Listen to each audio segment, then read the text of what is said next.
Kasih karunia Injil, Efesus pasal 2 ayat 1 sampai dengan 10. Pernahkah jemaat sekalian merasa seolah-olah hidup ini seperti jalan buntu?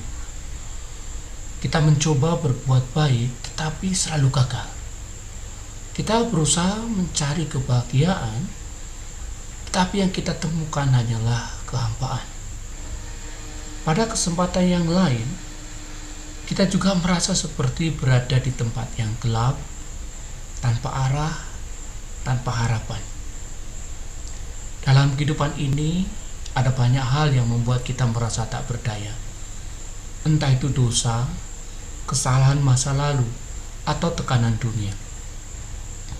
Firman Tuhan di Efesus 2 ayat 1-10 mengingatkan kita bahwa tanpa kasih karunia Allah, kita bagaikan kapal karam yang terombang-ambing di lautan dosa. Namun, kabar baiknya adalah Allah tidak pernah meninggalkan kita. Dalam kasih-Nya yang besar, Dia telah memberikan kita jalan keluar, jalan hidup yang baru melalui kasih karunia-Nya.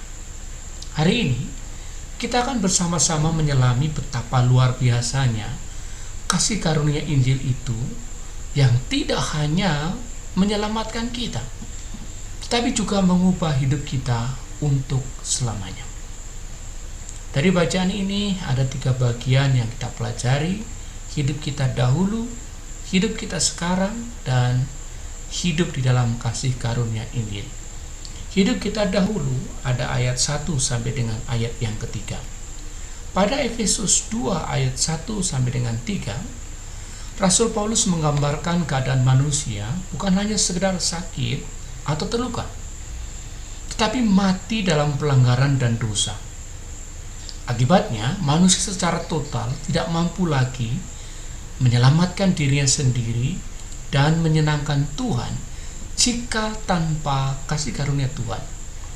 Firman Tuhan pada ayat 1 berkata, "Kamu dahulu sudah mati karena pelanggaran-pelanggaran dan dosa-dosa."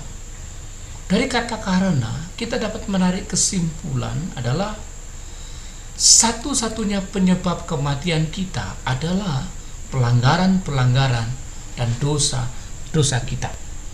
Apakah yang firman Tuhan maksudkan dengan pelanggaran dan dosa pada ayat ini? Kata pelanggaran-pelanggaran di sini menunjuk pada pelanggaran, kesalahan, atau penyimpangan dari jalan yang benar. Kata ini sering digunakan untuk menggambarkan tindakan melanggar perintah Allah, baik secara sengaja maupun tidak sengaja. Pelanggaran ini bermula dari Adam dan Hawa yang melakukan pelanggaran ketika mereka secara sengaja melanggar perintah Allah secara spesifik untuk tidak memakan buah dari pohon pengetahuan yang baik dan jahat. Kejadian 3 ayat yang ke-6. Pelanggaran Adam ini membawa dosa sebagai kondisi universal ke seluruh umat manusia. Roma 5 ayat 12. Apa itu dosa? Pada dasarnya, kata dosa atau hamartais memiliki pengertian meleset dari target atau gagal mencapai tujuan.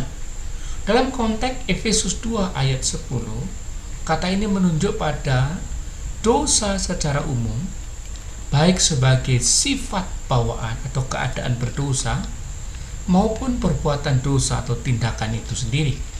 Jadi, oleh karena manusia telah menyimpang dari jalur yang benar atau lompat pagar dari perintah dan kehendak Tuhan, maka dampak langsungnya adalah manusia melenceng dari sasaran, yakni gagal mencapai standar Tuhan. Kata kegagalan menjelaskan tentang pemberontakan akibat manusia, pemberontakan aktif manusia, dan kata dosa menjelaskan tentang kegagalan manusia secara pasif terhadap Tuhan. Penyimpangan dan kegagalan ini membawa dampak yang sangat fatal bagi manusia.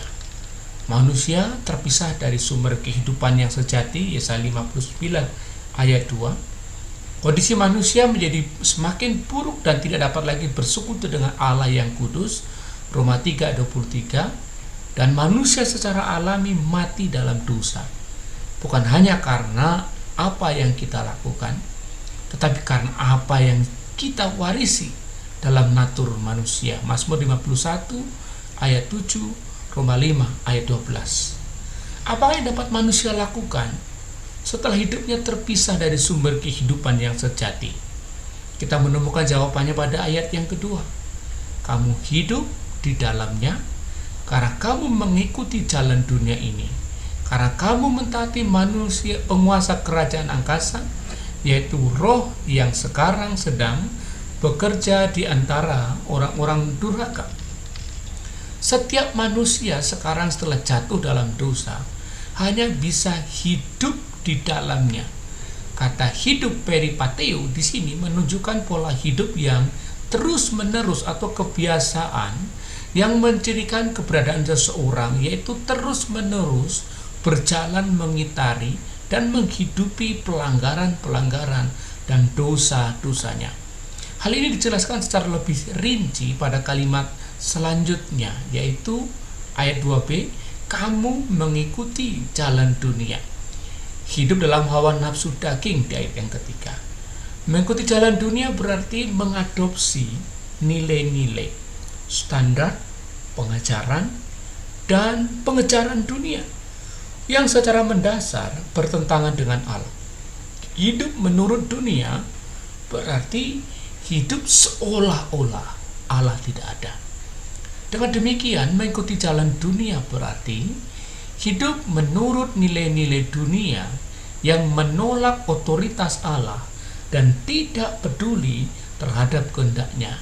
Hal ini mencakup mengejar kesenangan duniawi, 1 Yohanes 2, 15-17, membiarkan gaya hidup ditentukan oleh opini masyarakat atau budaya yang tidak kudus, mengutamakan diri sendiri dan kepentingan material di atas hal-hal rohani.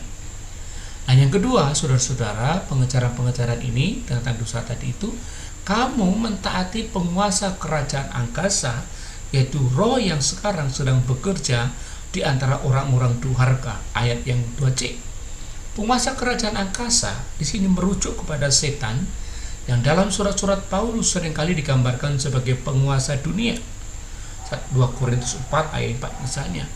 Paulus menekankan bahwa orang yang hidup dalam dosa tidak hanya mengikuti kebiasaan dunia, tetapi juga berada di bawah kekuasaan penguasa kerajaan angkasa, yaitu roh jahat yang mengendalikan mereka.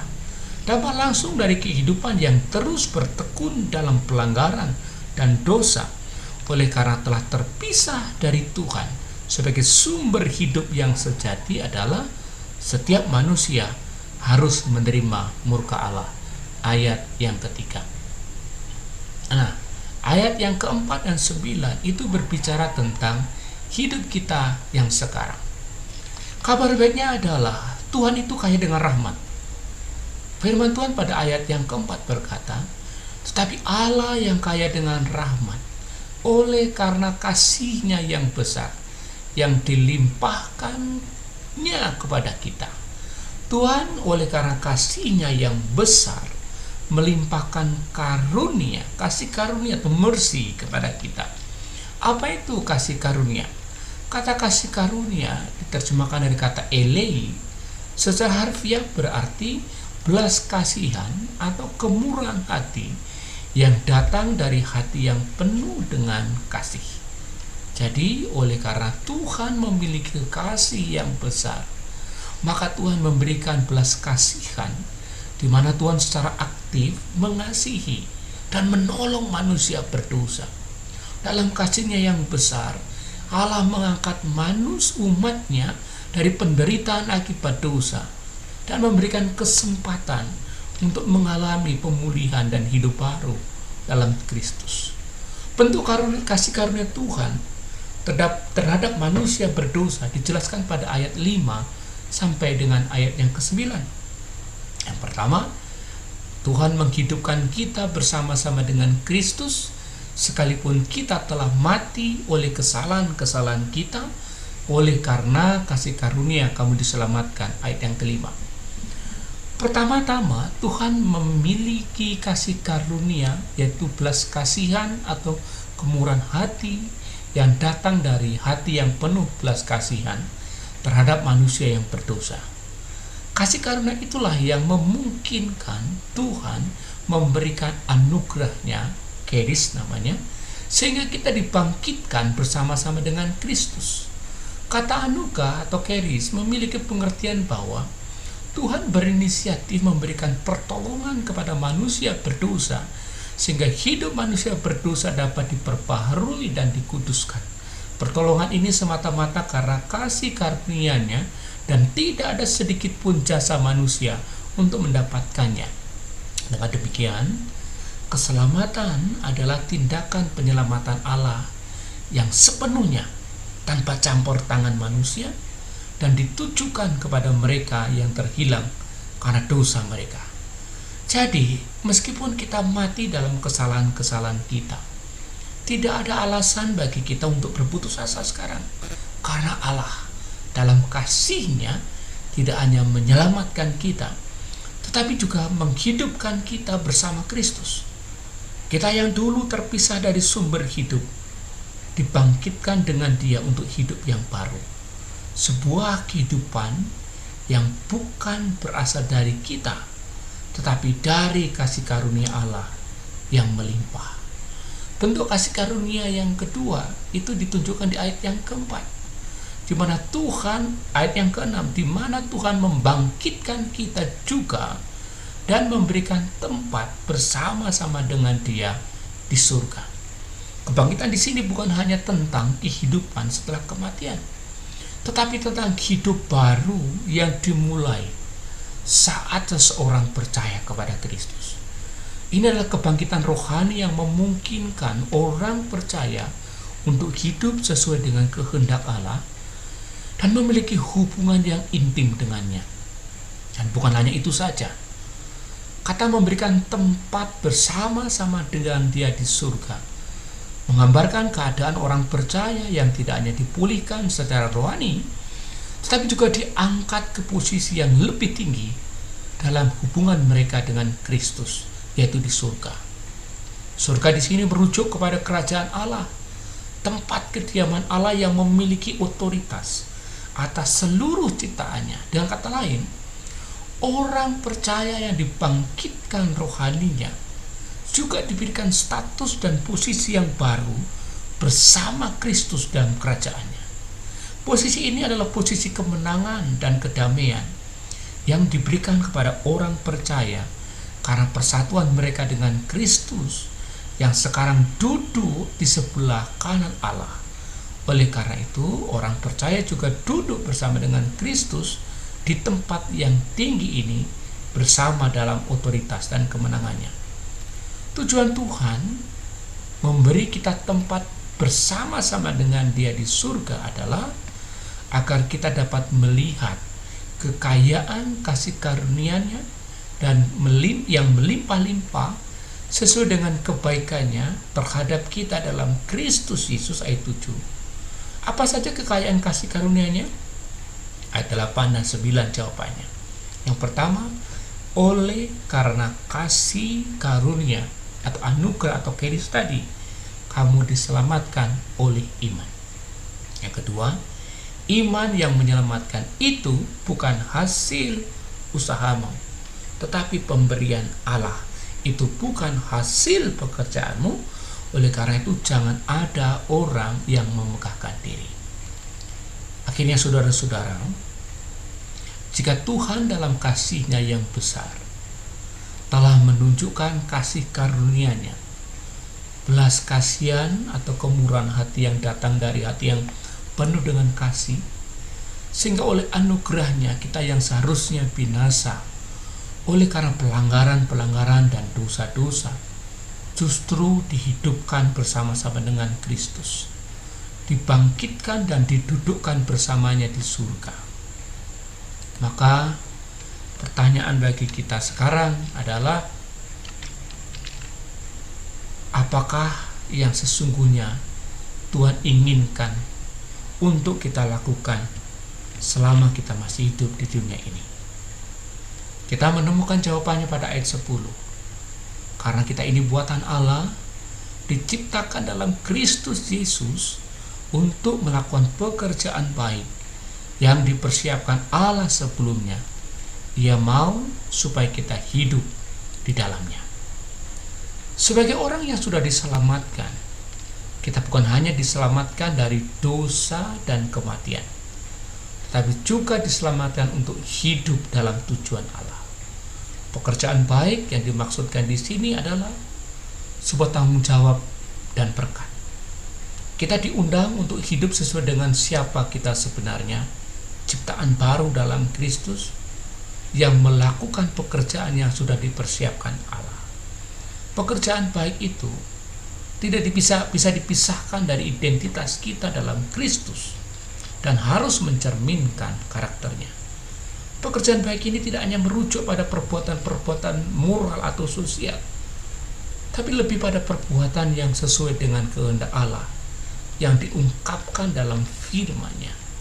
Ini mencakup segala sesuatu yang dilakukan dalam ketaatan kepada Tuhan, baik dalam kehidupan pribadi, pelayanan, maupun interaksi sosial.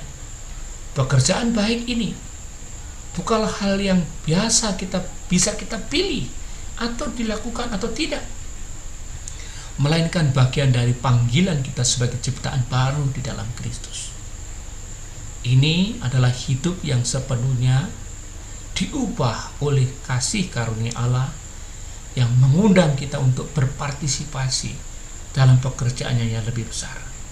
Sebagai ciptaan baru dalam Kristus, kita dipanggil untuk hidup sesuai dengan kehendak Allah, melakukan pekerjaan yang telah dipersiapkannya. Ini bukan pekerjaan yang kita lakukan untuk mendapatkan kasih karunia, tetapi sebagai respon terhadap kasih karunia yang sudah diberikan kepada kita. Ini sebagai refleksi dari anugerah yang telah kita terima. Selamat menikmati kasih karunia Injil. Tuhan memberkati.